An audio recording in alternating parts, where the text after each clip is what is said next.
Hello, everyone. This is Professor Allen, and today we're going to talk about Chapter 11, IT Project Management. Let me go ahead and share my screen with you.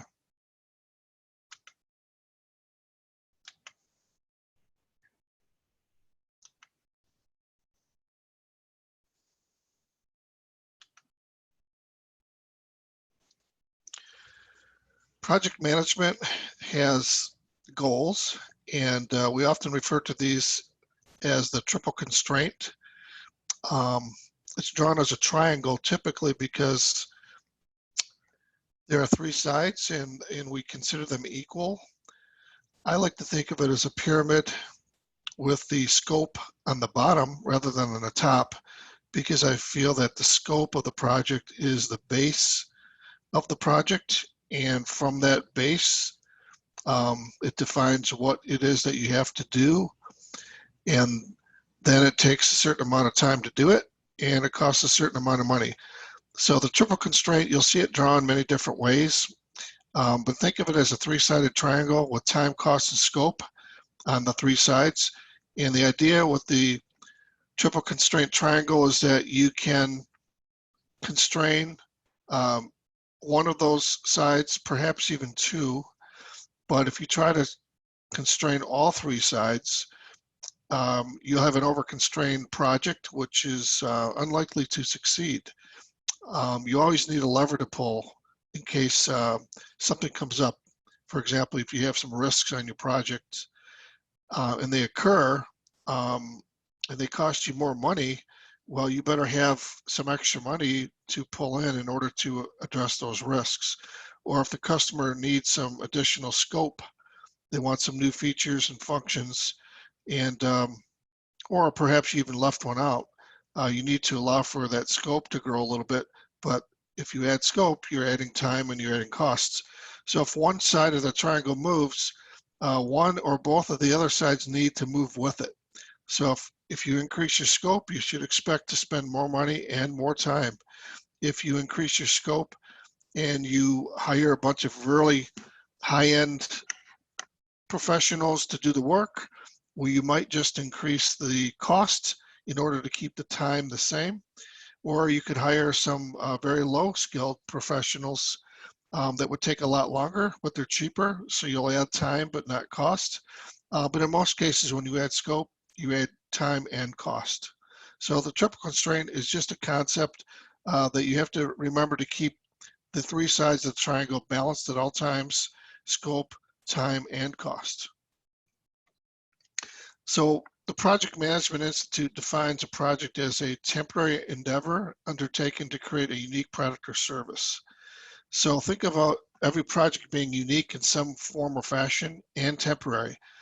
Projects don't go on forever, and they need to be different from other projects. So for example, if you're doing production line work and you're producing, I don't know, let's say cell phones, you would expect them to come out the same way for every single cell phone. So we wouldn't consider that a project. But if you were building an apartment complex, it might look very much like the apartment complex down the street, but it will have some unique features.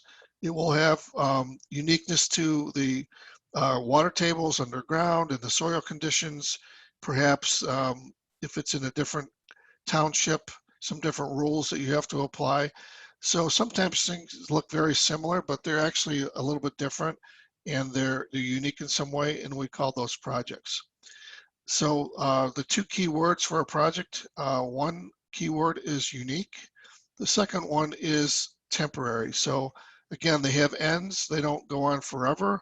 If you're producing cars in an assembly line, even though each car might be a little different, if your goal is to just keep producing them as long as you can, as long as you're making money, we don't consider that a project. Project management is really applying all the tools and the skills and techniques to complete these projects successfully. And when we think about program management, we're thinking about a group of projects, and typically they're not just random projects that are grouped together, they are a group of related projects. So IT portfolio management involves managing a portfolio of projects. Think of it as a program where you have a whole series of related projects that fit together. So in my organization, a portfolio manager might be responsible for, let's say, all of the customer service projects or all of the billing projects, or perhaps a combination of things. But it's a defined set of areas of business responsibility that are related with projects that a portfolio manager is overseeing. So think of it as an umbrella with a bunch of projects underneath it that the IT portfolio manager is responsible for. So anything that comes up that could be, say, a billing or customer service project, it may go to this particular portfolio manager to deal with as part of their portfolio. So think of the portfolio manager as almost like a program manager or even somebody above that, more responsible for the overall portfolio and highly responsible for managing the client relationship. So there are a lot of different types of projects in IT. Strategic projects are part of that group, and you have to manage those IT projects in that way. The Project Management Institute is the international organization that sets the standards for project management across all disciplines. So it applies to both IT and non-IT projects. There are, however, extensions to the project management body of knowledge, which is the PMBOK, that cover construction versus IT versus other things. Now this slide's a little bit old, but there used to be 9 areas of project management processes. Today there are 10. So I would encourage you to look at the latest and greatest, going to the www.pmi.org site and take a look at the 10 knowledge areas that make up what is now project management recognized by the PMI. Okay, new projects come in typically through some sort of a business case. This is an example of a very simplified business case, but you know, what is the project? Why do we need to do it? What are some of the benefits? What are the key milestones, dates for this project? What is it going to cost? How long is it going to take? How many people are we going to need? Those are elements of a business case. One of the other things, you know, is the savings or return on investment, payback period. Those are things that we'd look for from a business case perspective. Sometimes projects are mandated by legal or regulatory reasons, and other times they're just good business decisions that can help save money or time or give you a competitive advantage.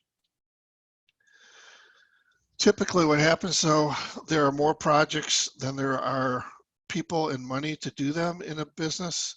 So the business has to prioritize the projects that they're going to do. And when I did this in the IT organization, it was not uncommon for us to receive 300 business cases for a given calendar year and have the ability to do perhaps only 100 of those projects. So we had to go through a prioritization process to determine which projects we needed to do and which ones could wait for the future. So we looked, this example here has absolute musts. These are mandated regulatory or legal reasons, projects that have to happen. You don't have a choice, or if you don't do the projects, you could be fined heavily or even shut down. So those are higher priority. The next high priority here is maybe highly desired business critical, things that keep your business running properly, things that could really cut your costs or earn you a lot more revenue.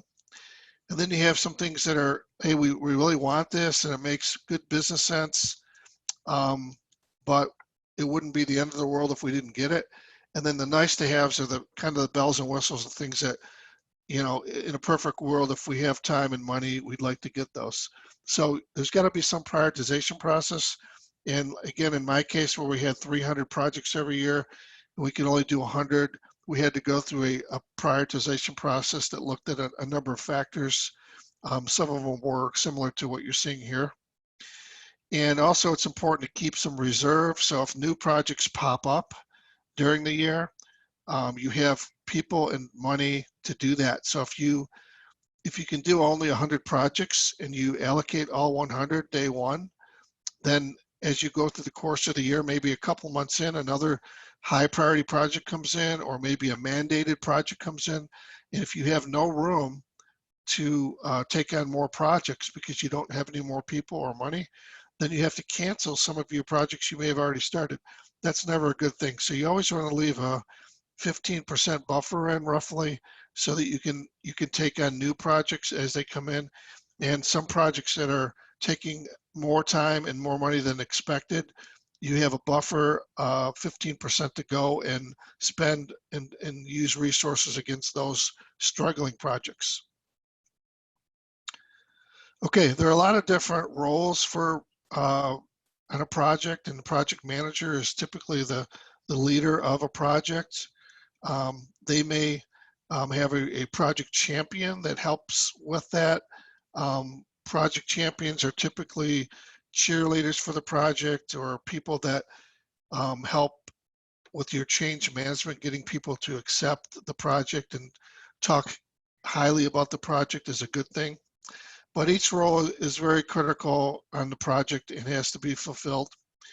The project manager is responsible for the planning and execution of the project.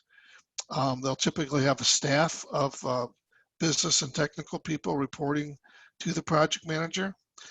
They should have very good organizational, technical skills, and business knowledge, but they don't have to be experts in the project, but they do have to surround themselves with experts. So you think about an effective project manager. They should have some technical skill, but they don't have to be real deep. Some business knowledge, some organizational skills, non-technical skills, and project management skills, and you blend that all together and you get a pretty good project manager. So here are some non-technical skills of the PM. Leadership, having vision, being able to motivate people, delegate work, keeping a positive attitude, and staying ahead of the team so that you can plan for the next phase while they're working on the previous phase. Project managers have to be good planners, good goal setters, good at analyzing information. They need to have very good communication skills. So this includes listening, negotiating, persuading, writing, speaking. So you have to be highly skilled in this area to be a real effective project manager. You have to have the ability to build teams. So you take a group of people and you need to turn them into a team over the course of the project. The sooner your group turns into a team, the easier life will be for you as a project manager. And then coping skills. You're going to have to be flexible and creative and patient and persistent.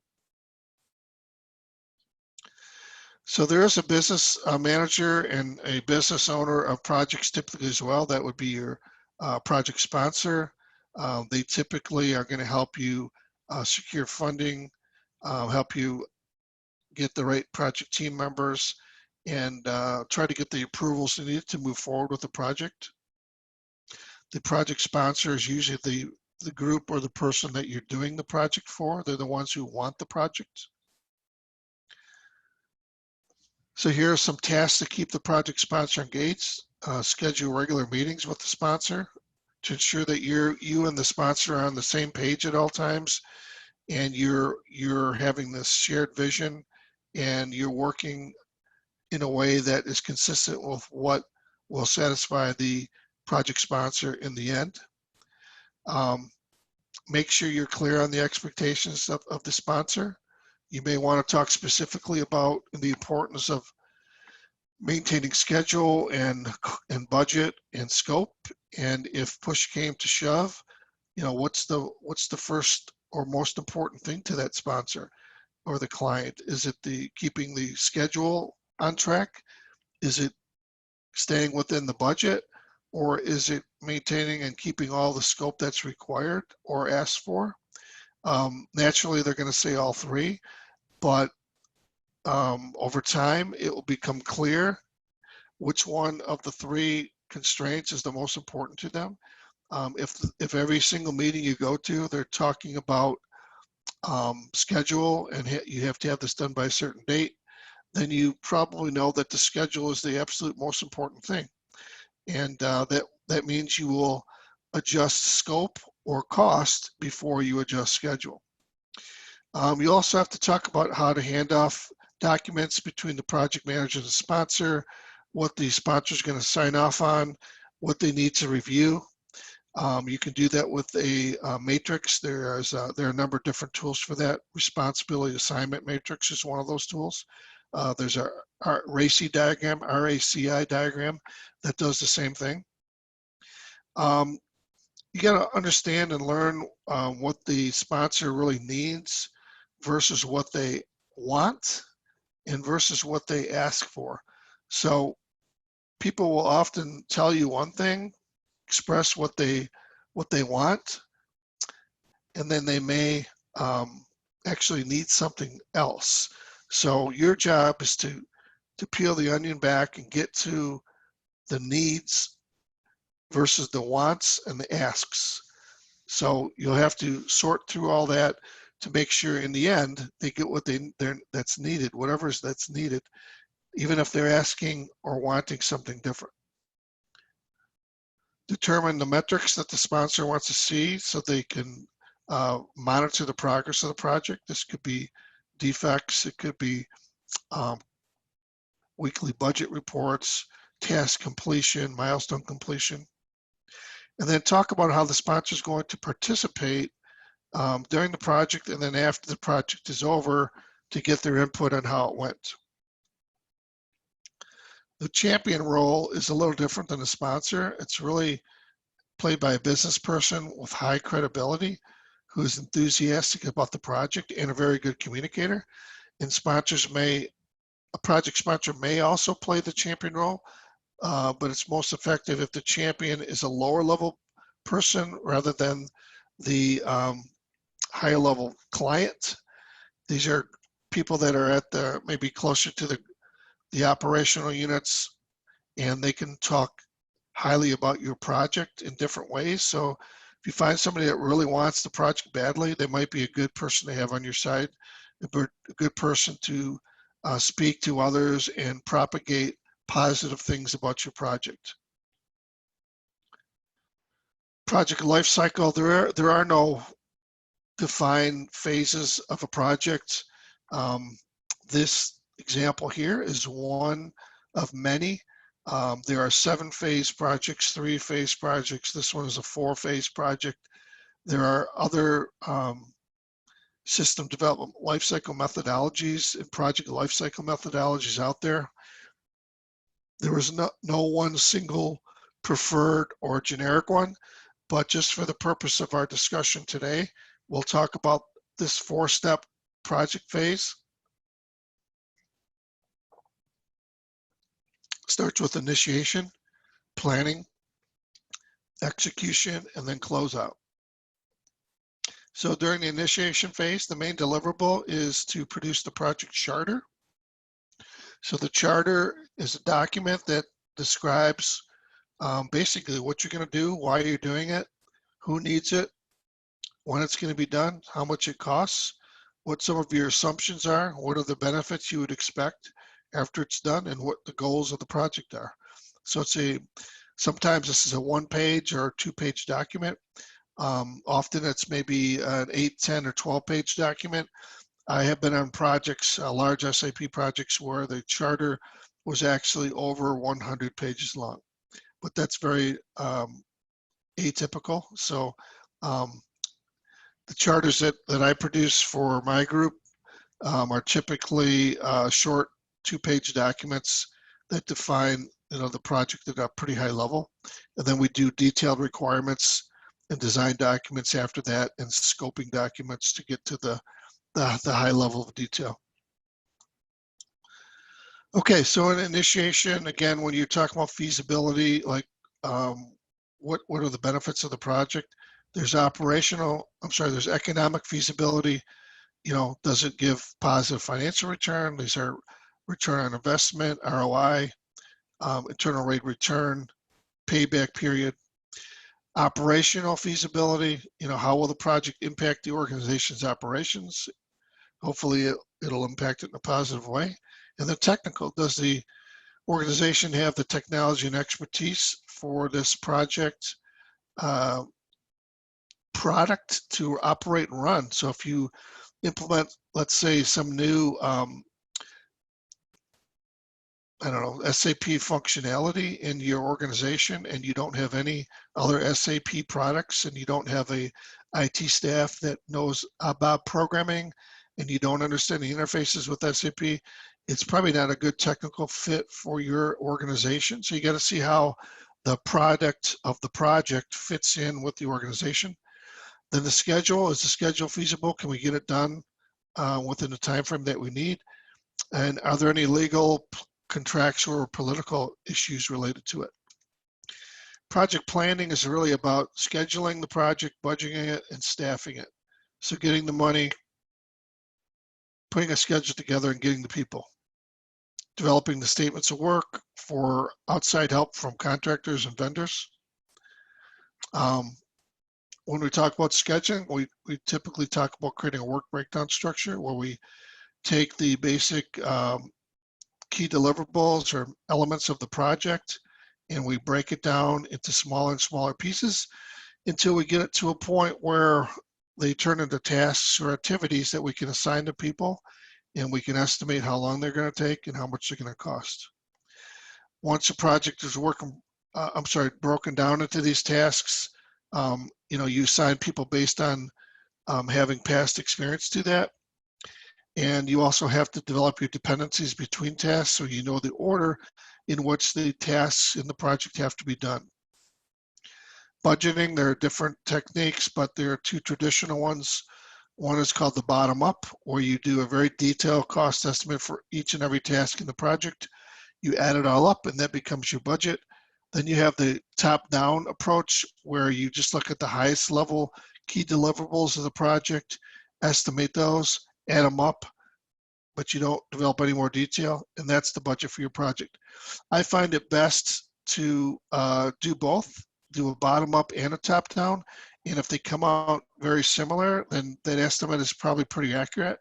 If they're very different, then you need to think about why they're different and sort of look at the differences so that you can understand where perhaps the error was made in the analysis for the bottom up or the top down.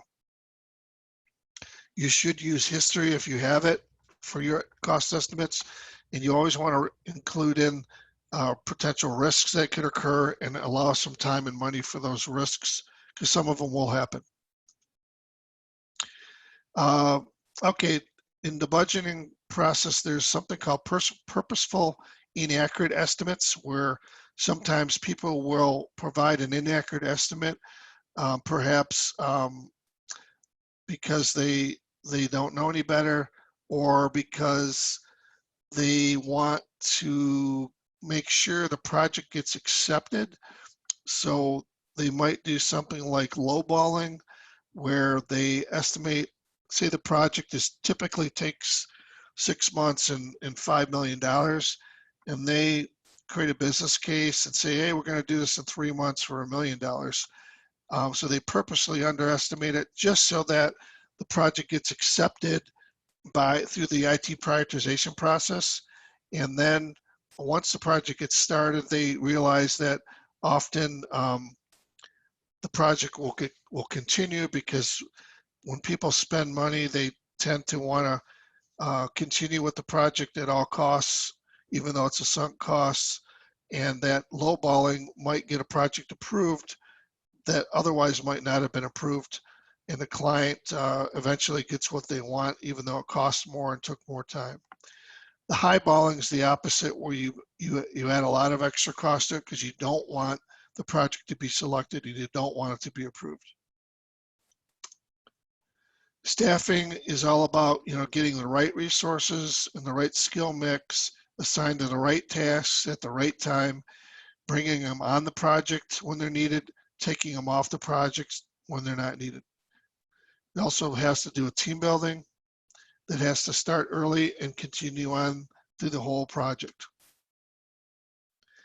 And you also need to think about staffing some of the positions from outside contractors or consultants if you don't have the internal capability to do the work that's required. In the planning phase, statements of work get created that we will use to describe a work that we want contractors to do. Project plans or schedules will be created, but there are other project plans. So the term project plan is a little misleading for people. Often people think about the project plan as a Microsoft project schedule, but the schedule is really one of many project plan documents. Some of the other project plan documents are the risk management plan, the risk register, the scope document, the scope management plan, the procurement plan, the human resource staffing plan, the quality management plan. So there are a whole bunch of other plans beside the schedule, but I find people often use the term project plan and project schedule in the same manner and think they're the same thing, but they really aren't. We often represent our schedules in forms of Gantt charts. A PERT or a CPM chart is a little bit more complicated. It's a program evaluation review technique that will show a forward and backward pass of your schedule to identify any slack or float in your schedule. All scheduling tools that are out there today do this automatically, so you really don't have to know how to do that by hand, and they also produce Gantt charts. This is an example of a PERT chart. This is an example of a Gantt chart on the right. Then we get to project execution and control. This is once we've got our initiation and our planning done, now we get to execute the project. And at this point in time, risks and uncertainties start to show up. Delays start to happen. Things have to get resolved. Decisions have to be made. So there's all kinds of things that happen during this time. And you have to manage that and control that to make sure that you can complete the project while still dealing with all these changes. You have to communicate with your stakeholders with status reporting. So that's a big part of the project management job, is to make sure your key stakeholders are notified and kept up to date. The closer you are with your key stakeholders, the better off you'll be in the long run, because success is really defined by your client and your key stakeholders, rather than what you might think in terms of projects completing on time and on budget. I've had really good relationships with clients where I've had projects that were late, over budget, and didn't deliver everything that was required, but the client viewed the project as an overwhelming success. And I've also had projects where I've delivered everything on time, on budget, exactly the way they asked for it, and they viewed it as an overwhelming failure. Now, why is that? Because the definition of success is what the client is meeting the client's expectations. And in the first case, where we were late, over budget, and didn't deliver everything, it was because the task that we had was impossible.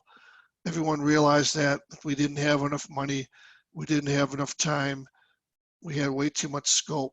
But the fact that we came close and we were just a little bit over budget, a little bit behind, and didn't deliver on just a couple of things, the client viewed that as a huge success.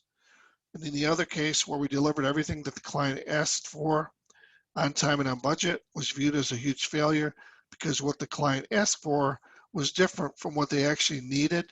And when it came time to implement, the product didn't actually meet the requirements that were needed to run the business. So beauty is in the eye of the beholder, and client satisfaction is relative, and maintaining a good relationship with your client can go a long way. So when changes come up, we use a process called a change request process. We document the change. So let's say, for example, client wants to add a new report that wasn't originally thought about. Well, we put together a request for change, describe why it's needed, what the impact is on the cost and the schedule, and then we would take it through a formal process to determine whether or not we should do that change. So typically a change review board or committee would look at the change, look at the risks and the impacts, and then make a decision as to, yes, we're going to do this or not. The whole point is you're doing this in a controlled manner. You're not doing this ad hoc. You're not letting the client decide by themselves. You're not adding a bunch of scope to your triangle without looking at the other two sides, costs and schedule. Okay, then you have risks. So risks are going to happen, but because they're risks, they're not guaranteed. So you don't know which ones are going to happen. So sometimes you can guess at the probability. Often you don't know the probability. So you use techniques to try to guesstimate the likelihood that the risk will occur. If the risk occurs, how will it impact your project? And then also, what mitigating strategies can you put in place to try to reduce the chances that the risk will occur or reduce the impact if it does occur? And then if the risk does happen, what is your plan B or your contingency plan? So all that is part of the managing a risk for a project, and good risk management can really help a project be successful. So there's a lot more to say on risk management, and if you're interested in learning more about that, you can go to my website, www.pmcompaniontools.com, and there's a lot more on risk, and I have some videos out there as well. And risks during the early part of the projects are the greatest because you haven't really done anything yet, and pretty much everything can go wrong still. But as you start executing the project and getting closer to the end, some of these risks can't happen anymore. So they disappear off your radar. So if you have some risks around, I don't know, designing your server architecture and or a vendor not delivering servers on time, well, at some point the servers get delivered and that risk can no longer occur, so you take it off of your risk register. And that's why you see the risk curve going down. So there are different strategies for managing risks, but I would look at the project management body of knowledge and think about mitigation, think about avoidance, think about acceptance, and thinking about transferring of your risks to third parties. And change management is, just to be clear here, one of the #1 killers of projects. Change management is really managing the change that's coming to the organization. Often in IT projects, you're introducing some new software or tearing out what people are used to and putting something else in that they're not used to.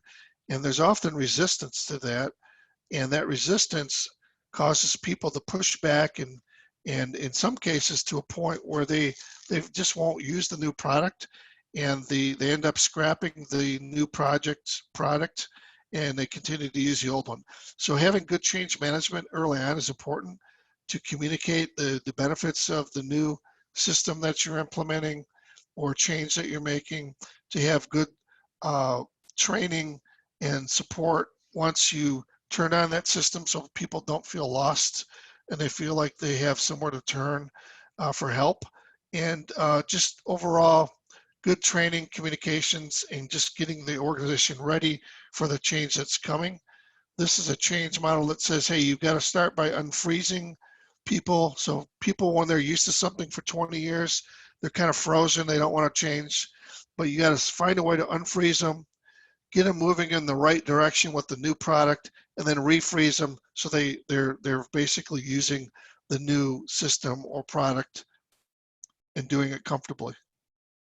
There's another change model here called Kotter's change model.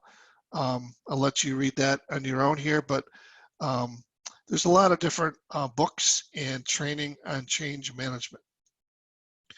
Conflicts will come up on a regular basis on a project, so managing conflicts is very important. It's natural, so don't think there's anything wrong with it. You will have conflicts between team members, different stakeholders, and there are 5 different modes of resolution. One is called confronting, one is called compromising, one is called smoothing, forcing, and avoiding. And all of these are needed at different points in time. None of them is the one you use all the time. Sometimes time does not allow for getting groups together to come up with a compromising solution. For example, fire alarm goes off on your floor. Do you really want to get together, have a half an hour discussion in a conference room to figure out the best way to escape the building, or do you just want somebody to literally point you to the doorway and literally push you into the stairwell so that you can get out of harm's way? So there are all different techniques for managing and dealing with conflict. Lots of books on this too. And then closing the project. This is when the project is basically implemented and you want to capture your lessons learned. What went right during this project? What went wrong? What could we do better next time? Those are the things you want to capture so that you can apply that to the next projects that you do and not make the same mistakes that you made, say, on this project. And then sometimes you'll deal with very highly complex projects, and they're really not very different, but they typically take more time to coordinate, especially if you're dealing with an ERP implementation like an SAP or Oracle. And it's very important to work through the planning in a lot higher degree than you would for a smaller project. Okay, and then we have this concept of onshore, offshore, offsite, onsite. So the offsite onshore model is where you have people working on your project. Some of them could be on site, but some might be working from remote locations or different states, but they're still within your, I'll call it country boundaries, or they're not across one of the Pacific or the Atlantic Ocean. You have offshore, which is where the resources are typically further away. They're typically an ocean away. So an example might be I've done a couple projects where I was doing the projects from Michigan.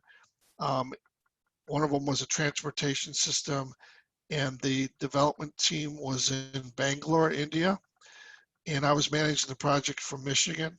And I did another project from Detroit, Michigan, where the development team is in the UK. So those would be considered offshore projects. Virtual teams are where we have teams that are geographically dispersed, so they're not physically together, and they are communicating through information technology such as Microsoft Teams or Zoom. You might also be using teleconferencing, video conferencing, other techniques, chat sessions, and so on. And then some strategies for virtual teams and remote workers. In this day and age, this is a very important concept, as we're all learning from the 2019 COVID pandemic, that remote work, even if you haven't done it before, is now a requirement for many. So here's 6 leadership secrets. One is to try to build trust through every interaction, which means every single time you're interacting with somebody, make sure you follow through with your commitments, you build trusts, you care for people, and don't talk behind their back or do things different than what you say you're going to do, so that you can build some sort of relationship and some kind of trust with all the people on your team. Create symbols and structures that unify the team. So if you're not physically together, how do you feel like you're part of a team? It's sort of like having a soccer or basketball or a cricket team, and you never actually see each other. You wouldn't feel like much of a team. But if you were, say, all wearing the same team uniform or shirt, even if you were physically separate from each other or had a cool little logo that only your team had, you'd feel like you're part of something, like you're part of this team. Then you have to establish opportunities for the team to learn about each other, both professionally and personally. So again, you take projects never typically start with a team. They start with a group of people, and over time, you will turn that group into a team. And to do that, you often have to break down the walls of professional versus personal boundaries. So if you only deal with somebody on a professional level and never talk about their personal life or their kids or their families, you're only going to go so far with your relationship with them. But if you can break that professional personal barrier and you find you have things in common, like aging parents or young kids, or you may have gone to the same school, all of a sudden a new connection arises and you have a whole new outlook on that person. The fourth bullet, develop a daily alignment tool to focus the effort of the team. So make sure your team meets regularly and has a way to make sure everybody's staying on track. Be fair, scrupulously fair in treating all team members the same, so you don't give special treatment to one versus the other. And then be crystal clear about the objectives of the project. Those are 6 leadership secrets. So that ends our session today on Chapter 11, IT Project Management. I enjoyed sharing this with you today, and I hope you all have a wonderful rest of the day. Thank you.